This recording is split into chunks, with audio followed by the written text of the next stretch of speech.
how to set calendar default alert times for events and other events on the Samsung Galaxy S25 series.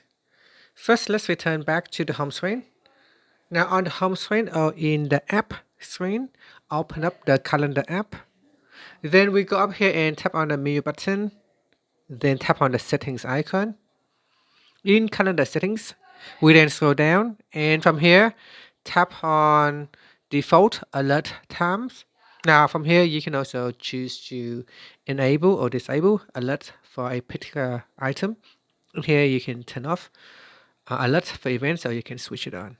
Now to change the default alert times, you tap on the left hand side panel here. Here we can choose 10 minutes before, 1 hour before, or 1 day before. So for example, let's choose 10 minutes before. If I go to events here now, if I go back to my calendar, so if I add in a new event, you can see the default alert will be set to 10 minutes.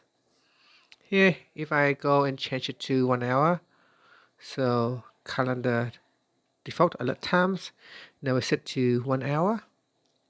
And if I go and create a new alert, it is now set to 1 hour. So that is the default settings. And that's it. Thank you for watching this video.